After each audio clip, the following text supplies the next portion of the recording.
We are continuing our conversation about our most anticipated of 2023. We are getting into our picks for television, starting now. Welcome to the Nerd Show. I am Nathan. I'm Jhon. And I'm Colin.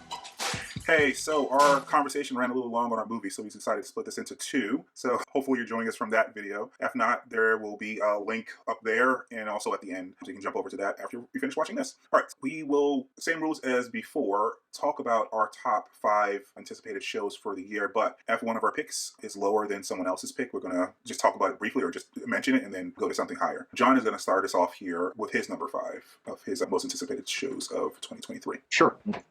This year, Fallout is coming out on Amazon Prime. Fallout is starring Walton Goggins, and he is going to play, I don't know which Wanderer or Survivor or whoever it is. I'm not sure exactly which version of Fallout they're going to adapt for TV. But Fallout is a series of video games that's based on in a post-apocalyptic world after a nuclear war has just devastated Earth, and then the world is ravished. Nuclear zombies, monsters, mutants. It's just a cruel, cutthroat world that people have to survive in.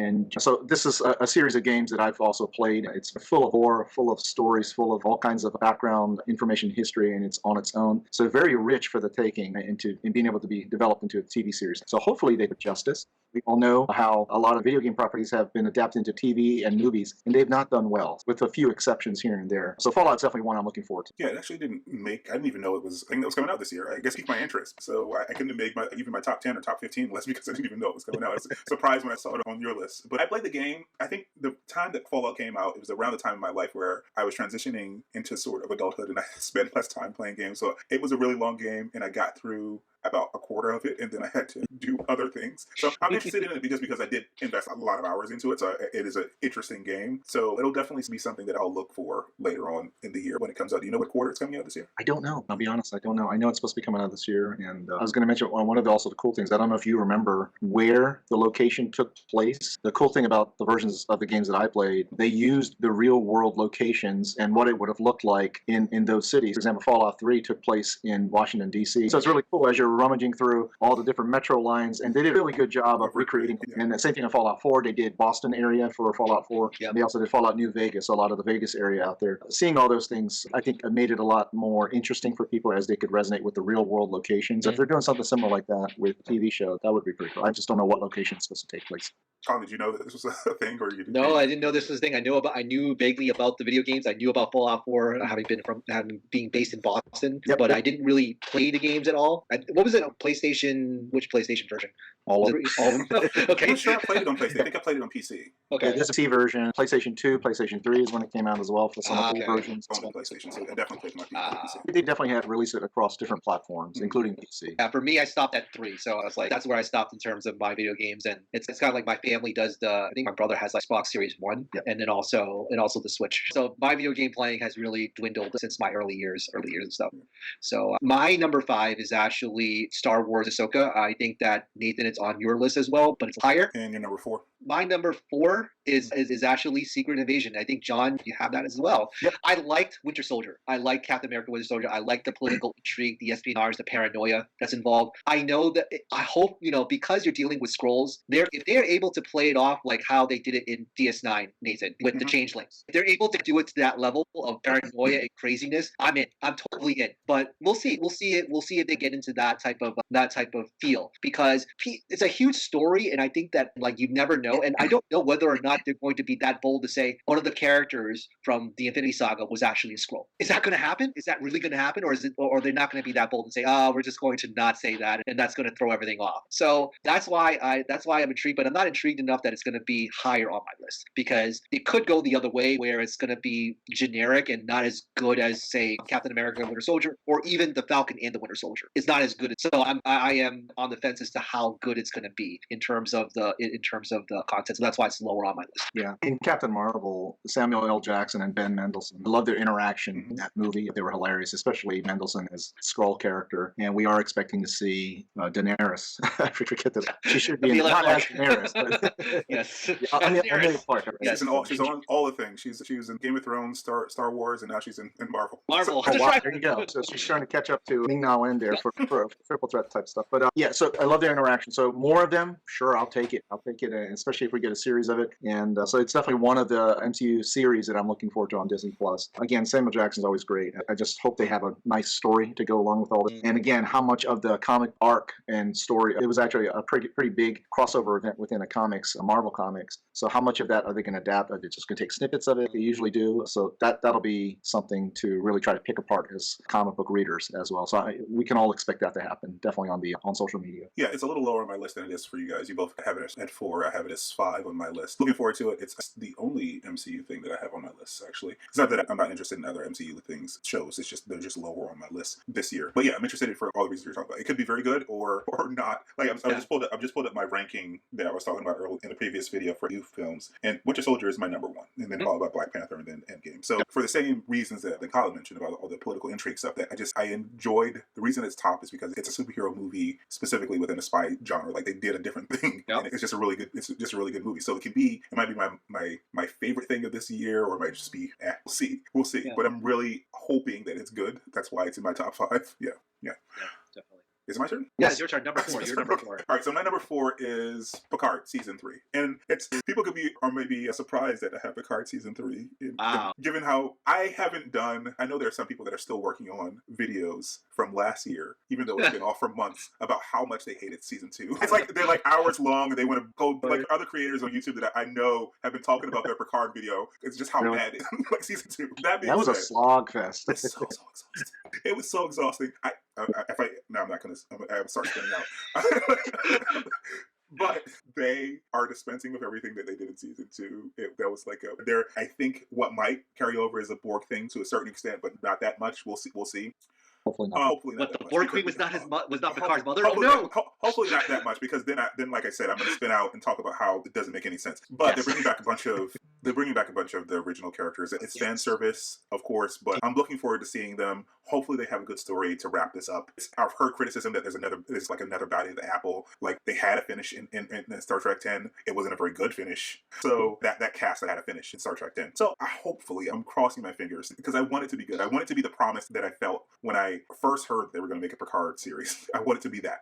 I'm holding on with fingernails that it'll be good. So I'm sorry to burst your bubble there, Nathan, but I think that for me, it's not that high on my list because it's just so disappointing. Because yes, it's fan service. You're reuniting the G-Click cast. I am going to watch it, but then I just get this sinking feeling that I'm going to hate it because they're going to be like, why is this not happening? Why is this not happening? Why did this have to happen? Why are you making that choice? Why isn't the Enterprise there? They said that the Enterprise will be there. Fine. Why isn't it featured as much? And so it's just been disappointment after disappointment for me about Picard and how they've been doing this whole show that it's not even on my list because of it. So I just get that sinking feeling again, even though I know that there's some nice moments here and there. And yes, from season when they had Riker and Troy there, great, awesome, love that. I love that Riker saved the day in season 1. But at the same time, I'm just like, they're gonna disappoint me, and I just don't want that sense of disappointment again.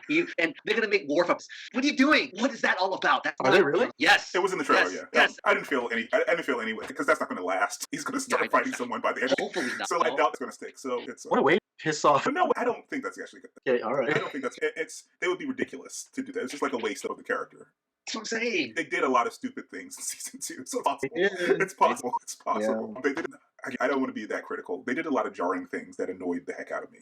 I'm not going to say people. I'm sure they were well intentioned. It just didn't make any sense. No, I'm not. Let's just be fair. Is that I'm not at that level of not at that kind of like highly critical or mad level. But it is. I'm at the level where it's disappointing, and I'm like leaning more toward hopeful. But their track record is just so that I'm like I don't know what to say anymore. But here's the writing.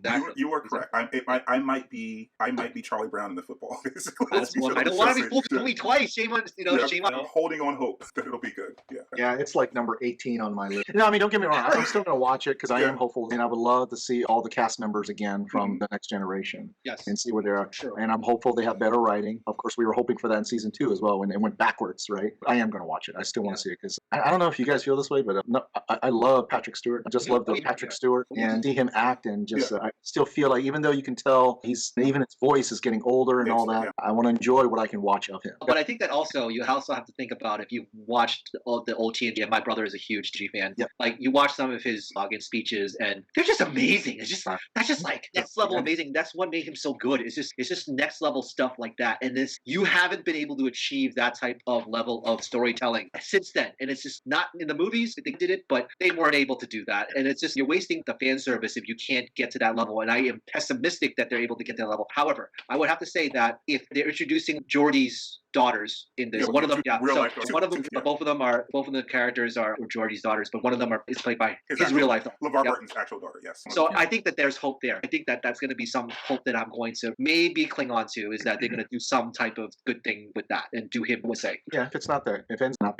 meeting our expectations, we can always chase it with. If you watch Patrick Stewart on social media, he just reads soliloquies. So you just enjoy that instead. Yeah, exactly. All right, I guess Jhon, you have a number 3, but it's a little higher on Colin's list. Sure. You want to touch on your number 3 and then get to your number 2? Sure. It's for me, number 3 on my list is The Mandalorian, the next season, 3rd season. Mandalorian has been pretty strong, I think pretty consistent. So definitely looking more to that. And I'll save my comments for when Colin gets to talk about it.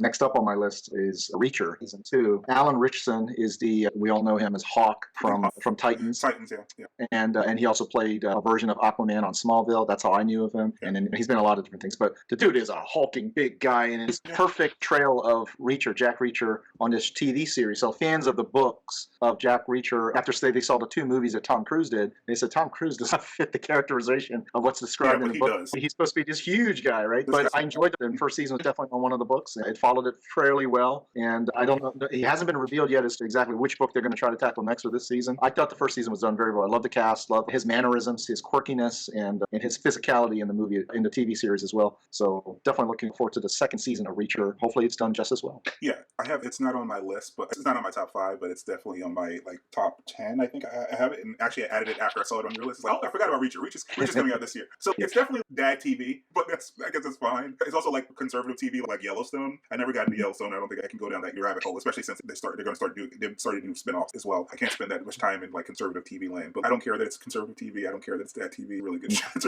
a really good show. So it's like number 7 on my list for this year. It's a really good show. He does the character very well, and there's nothing, even though it's like conservative TV and it's like dad TV, there's nothing offensive that would turn you off about him, the way that he relates to people, the way that he presents it, he walks through the world. It's really good. It was a really good show. I'm looking forward to what they do in season 2. Hopefully I'm not familiar with any of the books, but I'm looking forward to their storytelling if they execute as well as they did in season 1. Yeah, they snuck up when I think it was on Amazon. Is it on Amazon? Yeah, so they snuck up on the list, and it just it's just on Amazon Prime. It just kind of was there, and I knew about the movies with Tom Cruise, but I wasn't really into that. I think that for me, I think I feel the same way as you do, Nathan. Is that I can only get a certain amount of action conservative TV. In some ways, it's like a certain amount. Like I had my fill already with Top Gun Maverick, so I think I'm done with that because I have my not propaganda for you. Yeah, that's I didn't see the movie, but I feel like Top Gun Maverick is more of a propaganda piece than he's kind of like I guess it's a propaganda piece for the military, but he's out of the military. I don't know. But it is though. It is. And there's a lot of and there's also, I'm not sure. I want to spoil the first season, but there's a lot of corruption. So it's not like the system is great. There's a lot of corruption that he's weeding out, and so it's not like cops are great or FBI agents, because some of those people are corrupt and he handles them. So yeah, I see him as another version of Sherlock Holmes type, and he's a certain very lethal. He's a very, very lethal. Like the way that he handles everything is people are going to die. Like he has a very specific skills. They're not going to jail. Yeah, more killing. Yeah, so that's what I meant. That's what I meant by the conservative thing. More that than like propaganda. It was more like the solution is death all the time. So like Dirty Harry. That's what in that vein where the solution is always killing the person. So yeah.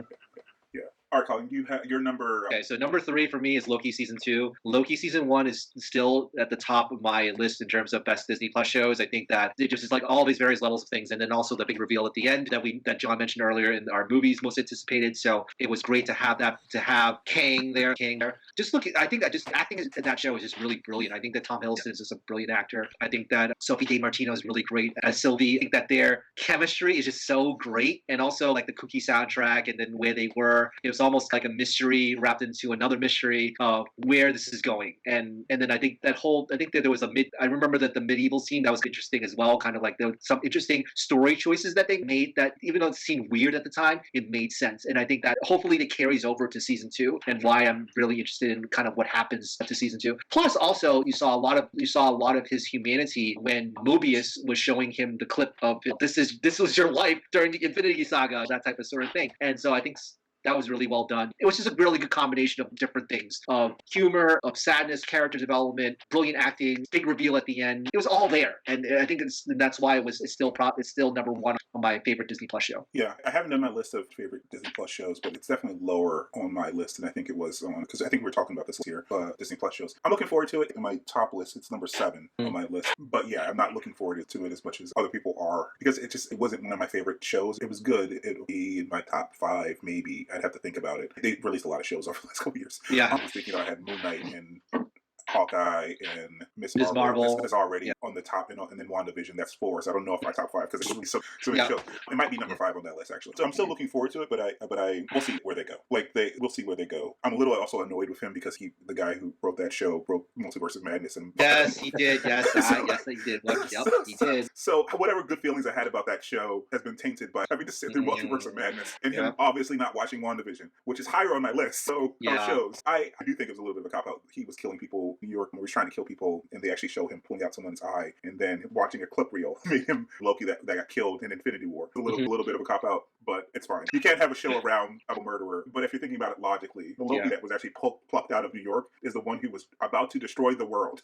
That's the Loki that was plucked. Not the one not the one who went through Dark World, not the one who went through Thor Ragnarok, not the Loki who sacrifices himself for Thor. It was the one who was about to destroy the world. Yeah. So there was a very quick transformation, but I guess they would have had to take half of the season to reform him if they didn't use the clip reel. But it was a bit of a that is true. Yeah. And I guess they also tried to explain it away by saying that they put him in that thing where Sif was coming around over and over again and slapping him. So who knows how long he was in that. I'm interested to see where the writing goes, because we'll get more Kang definitely as well. Yeah. And it's number 6 on my list. Still looking forward to that show. More of what happens. Not really what happened to me.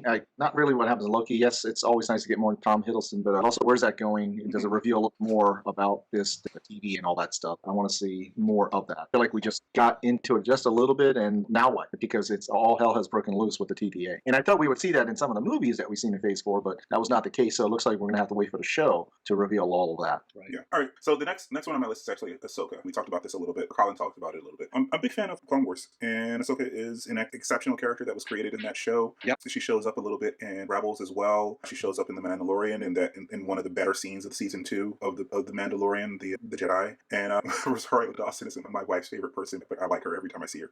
And more Rosario Dawson. So yeah, Priya's not on this, but Priya agrees with my wife. She's not a big Rosario Dawson fan, but I like Rosario Dawson. So I'm looking forward to her getting her own show and seeing what they do with it. And it could be a disappointment like some of the other things that we saw last year were Star Wars, but it's the only Star Wars thing on my list, really. Like Bad Batch would be on my list further down. No, sorry, it's not the only Star Wars things. Mandalorian's on my list, but it's further down. And I'll let you guys talk about it and I explain that when we get to it. But yeah, Andor was just so great last year that other things, by comparison, aren't as exciting to me in Star Wars. But I am still excited about Ahsoka just because of my affinity for her from the Clone Wars television show. So that's why I'm excited about Ahsoka. Yeah, I'm the same. More Rosario and more of Ahsoka's story. I haven't watched the animated shows like Clone Wars and Rebels like you guys have, so I don't have all that backstory. I know what happens here and there, some of her backstory, but to see it in live action, that's what I'm looking forward to. I'm pretty sure we'll see some more cameos to fill out the show that we're going to see. So for that reason, it's something that I anticipate. It was definitely lower on my list. I think it was like number 8 or something like that, but it's definitely in my top 10. Did you want to say anything else about it, Colin? I know you mentioned it a little bit earlier. For me, I think that it's on my list because we've seen Ahsoka Tano in multiple platforms now, and we've seen her in live action. And it's actually one of the few Mandalorian episodes that I repeatedly watched because of the anticipation. I think every single time I watched, I think with chapter 5 of the second season called The Jedi. And I was like, oh yes, finally it's the Jedi. We know it was because they built it up, and they built it up like for 2 episodes. They built it up, and we finally saw her in live action. It was just, and so I think that, and then also the kind of like the drops in that move in that particular episode laid the groundwork for what's happening. And then we saw her in the Book of Boba Fett. We did, and it was okay. It was a little bit more nuggets being dropped, but it wasn't like it didn't advance her story that much. But yeah, I am looking forward to like her own series and how much is Filoni going to do in terms of incorporating his animated characters into live action. I'm talking about from Star Wars Rebels. So how much of those Rebels characters are going to come into live action now? I think that's the kind of the next logical step based on all the stuff that he has done with the Clone Wars, putting a lot of those characters into live action, how that transition is going to be like, and who's going to play those characters. I just think that there's definitely going to be some cameos, hopefully not Skywalkers. Hopefully it's just going to be contained within the Mandalorian universe of characters, and also who's going to play Grand Admiral Thrawn. He was a very compelling character in Rebels. Very compelling character in Rebels. He's like very sinister, probably even better, I would say, than Giancarlo Esposito's character in Mandalorian. I think he was much more sinister, much more more episodes of fleshing out. Correct, and strategic and stuff like that. So who's going to play him? I think there was rumors that it was Mads Mikkelsen's brother who voiced him in the Rebels. I think it was him. I think it's him, but I'm not 100% sure. But who plays him, and then whether or not, again, like I said, the Rebels cast from the Ghost, was it the Ghost? The ship Ezra. Ezra Bridger and Sabine Wren, whether or not they're going to show up as well. So I'm hoping Hayden Christensen shows up. That might be wishful thinking. It depends on where they said it. When they said it. Yeah, it depends on when they said it.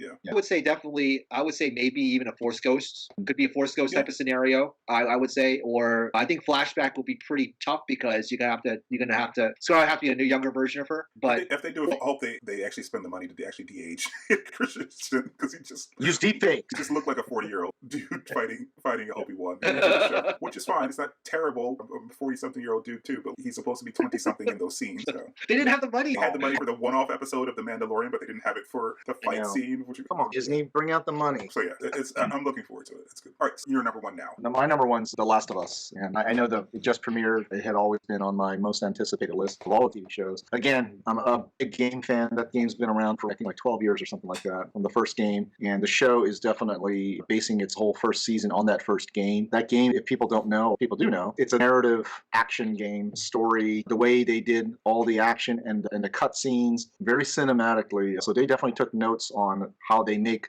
movies, right? And lots of close-ups, great voice acting, very visceral and emotional beats throughout the whole game. So it hits hard. That's why they always say, in quote, the greatest story told in video games, because it's such a complete story and people remember it long after playing the game. I know I sure as hell did, especially for over a decade. That's why when they announced that they were going to make a TV series on this, and who they put to write it, direct it, produce it. So they have the same guy who was behind Chernobyl HBO series, together with Druckmann, who is the writer and of the video games. Definitely both have great storytelling chops to them to bring that together, and so far it's been fantastic. So far it's met everyone's expectations, and it's supposed to be 9 episodes a season. So again, top of my list for most anticipated. Yeah, it wasn't my list for most anticipated, but I'm looking forward to the rest of the season. That they, like you said, John, you're much more of a video game fan than we are, but I have started to get into the lore. I find it interesting that they decided to make the decision to not have the wars, and I guess because they didn't want to cover the actors' faces, like Pedro Pascal is already doing that in this. Maybe it was a stipulation for him to actually sign.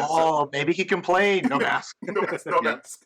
So they had to change the entire thing. But I understand some of the complaints about that, like taking away some of the dread, because like even on The Walking Dead, I guess everyone technically airborne, so you can't if you die, you're gonna die. But sorry, if you're alive, you're gonna turn when you die. But this added an interesting element where you could actually be healthy if you didn't breathe in the spores, and now you have to be attacked by the thing. But besides that, I'm not gonna complain about it too much because, like I said, I didn't play the game. Just knowing that's an element from the game, it would have been interesting if they decided to keep that. But I'm really interested in it just because it's a different way of doing zombies. Like that, it's a very interesting. It's not a virus; it's a fungus, and it's from the actual animal kingdom. I've known about that fungus, and I thought it was super weird for years. And someone thought, oh, what if some of the fungus took over a human instead of an ant? Yeah, and they just also look very like the different levels of the fungus taking over the body, and like after years, the fungus covers the body and it becomes difficult to shoot. It's cool game elements, but also cool elements to have in the show. So I'm looking forward to the season, and I know, John, you're going to try to cover it for the channel, and we're going to try to get some episodes from WB or HBO, so to make that a little bit easier for you. But yeah,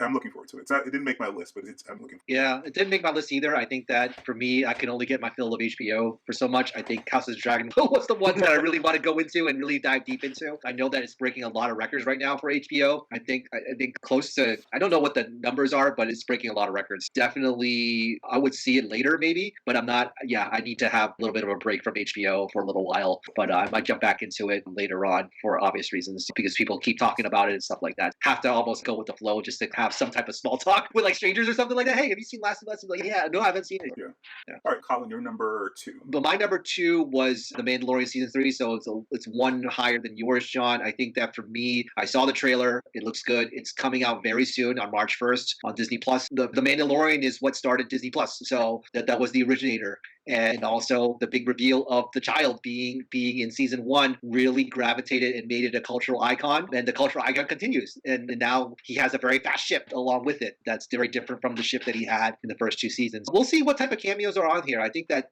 from given from the trailer, they're going to focus a lot more on Mandalore and what happened on Mandalore, and how does Bo-Katan play into this. What are the other types of people that's going to be involved in this type of journey that he's going to go on? So I would say it's definitely going to be just the two of them, Space Dad and Grogu, being together and having these adventures, and then trying to reclaim his lost value or something like that. I think that's what the armor said. Oh, you have to go deep into Mandalore to reclaim your Honor. your heritage, armor and her heritage and stuff like that. And so it'll be very interesting to kind of see what that means and what that's all about. And whether or not the different factions of Mandalorians, how they're going to interact with each other. Is Bo-Katan going to take the Darksaber away from him in battle? We'll see. Yeah, it's again 3 on my list. Mandalorian was the only one that I thought was fairly consistent in keeping my attention and enjoyment so far. And I hope it's not season 2.5 that we got in, right? And yes. While I enjoyed seeing all our characters on that show, it was just a huge dip in quality, especially in the writing and what to expect. So hopefully back on track with season 3 with Mandalorian and seeing where their next adventures are. I haven't seen the trailer, so it sounds like we're headed towards a clash with Bo-Katan. That might be the last episode, who knows? But yeah, hey, more of that. I'm excited Katie Sackhoff time as well, especially as in that armor and going face to face with the Mandalorian. Yeah, it's on my list, but it's not like number 9 on my list. Like I said, Andor spoiled me, and we didn't get to finish doing them because this holiday season got in the way of us covering a bunch of things at the end of the year. But maybe we'll do a season video of the entire season to talk about the entire season. But Andor's just like it makes Mandalorian look very simplistic, and so I'm looking forward to it. I'll watch it, but once you've seen what you can actually do in this universe, it's hard to get back to stuff that's. I understand Star Wars is for kids, but honestly, some of the storytelling in the Bad Batch and also the Clone Wars, which is actually kid shows, is sometimes better to me and has more depth than in the Mandalorian. So well, I do have to say that the more recent Bad Batch episodes has been pretty good in terms of storytelling. I would say fairly good. So I can see your point, Nathan. They're actually dipping into some of the political things at Andor, and they did that in the first season of Bad Batch, and they're doing it more in this season as well. So they have some of the fun stuff that shows up in the Mandalorian, plus some of the political stuff that comes up in Andor, and it's still for kids. So so I agree. So the Mandalorian could try a little harder there because Death Star is blown up. It'd be interesting to understand, and I think they're touching on this with the guy from Kim's Convenience about the state of the galaxy. They're starting to dip into that in the trailer a little bit, so maybe that we'll hear more about how regular people are living now, and if they're going to try to make those sequel movies better, they really need to explain how Palpatine was able to like fester and rise again, because that's their goal now. Just like the Clone Wars basically fixed and made the original prequel movies better. Now all the shows and television, all the cartoons and television shows that are set after Return of the Jedi, like this show needs to make those sequels better. So they need to spend more time making those sequels better. Yeah, and I think that they're trying to do that, but it will take a lot of time. And I think that they have to try to find some. I don't know if the Mandalorian is the right platform for that, unfortunately, because it's still short episodes and it's still like a glimpse into it. I think that the books, the 3-book series that goes right into the Battle of Jakku, you read those books before, that really ties into it a little bit more and the intrigue and stuff. Now, I don't know whether or not they're going to adapt those books. I am not sure, but that's where it comes from in terms of the more of the intrigue that you're talking about, Nathan, or the stuff that at the level of storytelling, I say the Bad Batch. Yeah, I'm not going to read genre. Yeah, I know. I would read genre books, but I won't read franchise genre books like that. That's where I cut things off. There's so many things that I have to read as an adult that I'm guilty that I haven't read yet, like actual classical literature and actually sci-fi that hasn't been made into like TV shows or movies that are higher on my list before I read Star Trek or Star Wars books. So they make television shows or movies to make those movies better. True. But we'll say it's definitely not that. I think Mandalorian, based on what I've read of those 3 series and a series of books between 6 and 7, I just don't think that Mandalorian might be a good platform. I think there might have to be some other series that's going to have to develop in order to tell that story. Maybe the Ahsoka series might be. Maybe if this, depending on where Ahsoka is set, we'll see. Something there. Yeah, correct. Okay, my number 2 is Strange New Worlds season 2, which I assume is coming out this year. I haven't talked to Paramount in a couple weeks since last year, but I assume it's coming out this year. It's probably going to come out after Discovery. The only reason Discovery is not on this list is because it's number 6 on my list, so it's on my list, but it just got pushed off by Secret Invasion. So I'm just looking forward to it because the season 1 was just so great. I know people who've been watching our videos have mentioned that I talked to the showrunner. I did speak to the showrunner. Wasn't lying. Just a lot of stuff happening in my life, and also the audio quality wasn't great with it. So I'm trying to fix it. I will drop the interview with the showrunner before Picard comes out. But yeah, one of the things that you'll hear me say to him in that interview is that it's probably the best first season of Trek ever. It was that good. I'm looking forward to the second season of Strange New Worlds. Yeah, and other things that I'm looking forward to is kind of spoilers for the interview, so I won't get into that. I'll drop the interview because he mentioned some things to me back in June when I spoke to him that still haven't broken in other places, which I'm surprised that haven't broken in places. Yeah, so yeah, I'm looking forward to it. Yeah, Stranger in Worlds is on my list. It's in my top 10 as well. And yeah, great first season. Love all the characters. Love having a different dynamic, but also with the cast, with the crew of this one, but also it definitely reminds me more and more. Again, I think that's why people love it. It harkens back to the original series a little bit more. Not completely, but definitely skews in that direction a lot more, particularly where it's more episodic as well. And so, but at the same time, I think there is a longer arc that I can see that everyone can enjoy a little bit of the best of both worlds with this show. Definitely want to see a return to this world, this cast, their adventures. I definitely want to jump in there with them. It's in my top 10.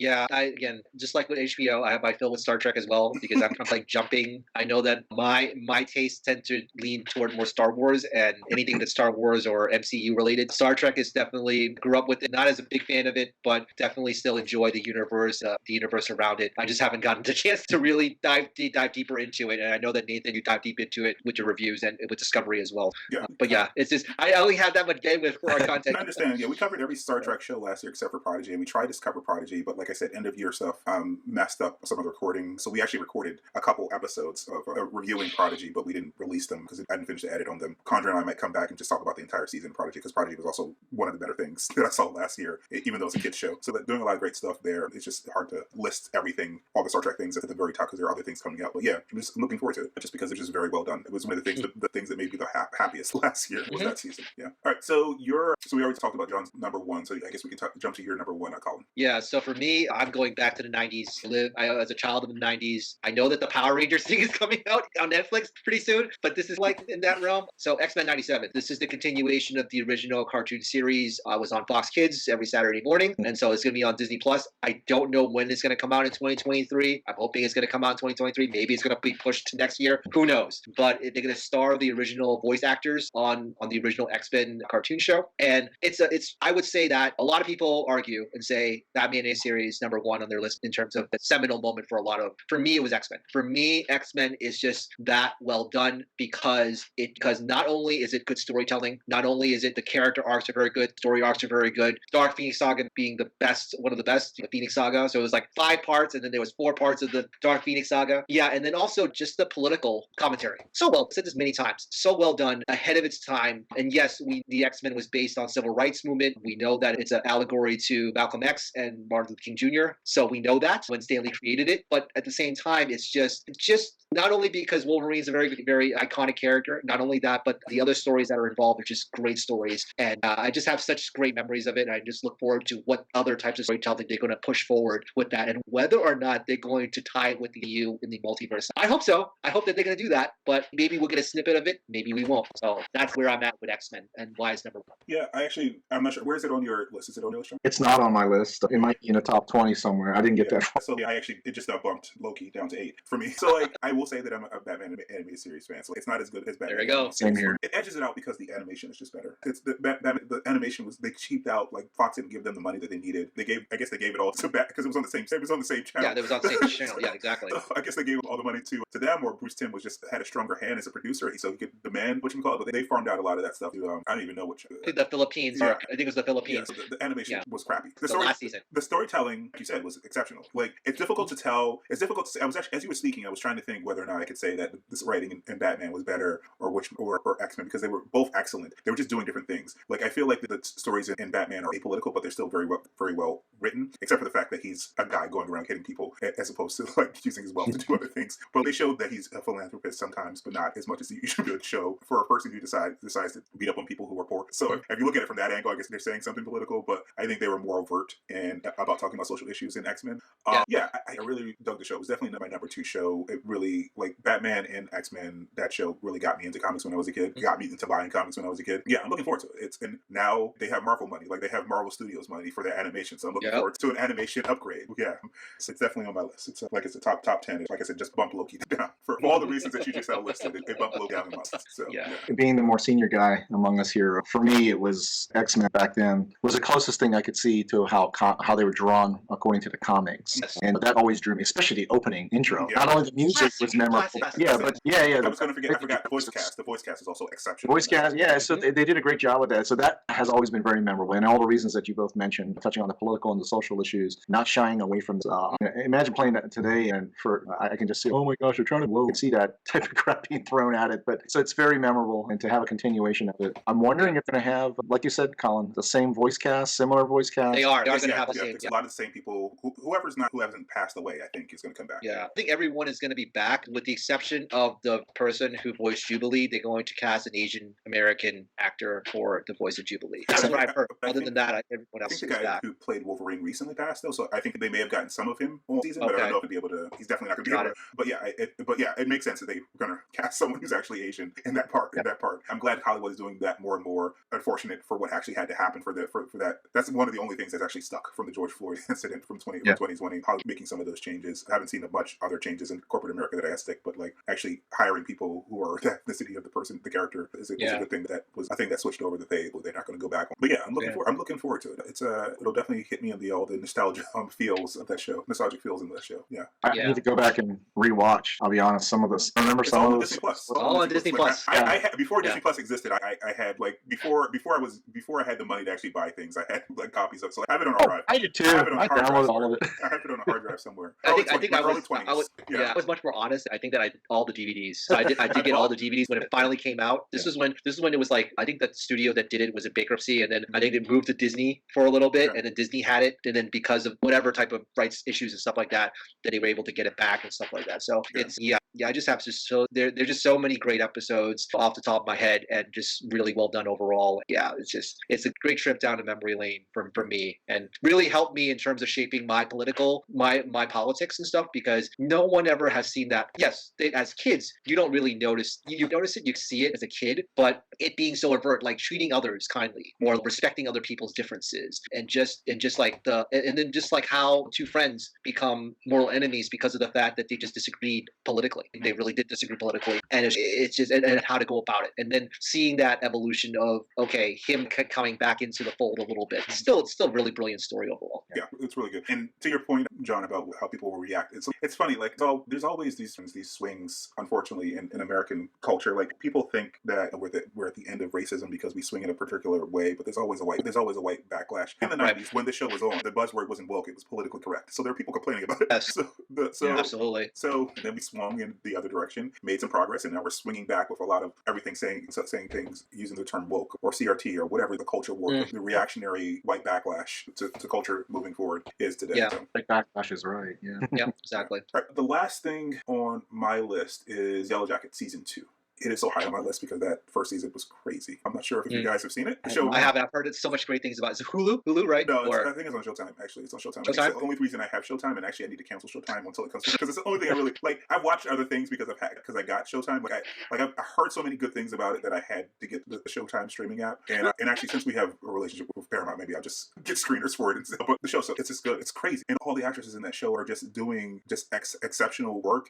And not just because they go back and forth from the plane crash and the women in our present day. So the actors playing the characters as teenagers and the actors playing the characters as adult women are just doing exceptional work, and they keep going back and forth. And you still don't know what happened, because you at the end of this, we haven't gotten to the rescue, but we are in present day, and we know that some people just aren't there. They're like the women in present day. There aren't as many women as there were girls that put down and survived the plane crash. And there's I don't want to get into it, but like even the scene of the first episode hints at the fact that there was some cannibalism going on, and we haven't even really gotten to that, like how they got to that desperate. So it's interesting. There is a mystery to what happened when they crashed, and there's a current day mystery as well that's running in parallel also. It's just really good writing and really good acting. So before season 2 of Yellowjackets.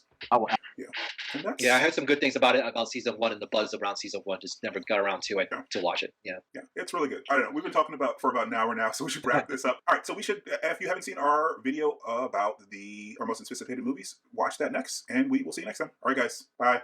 Thanks. Everyone.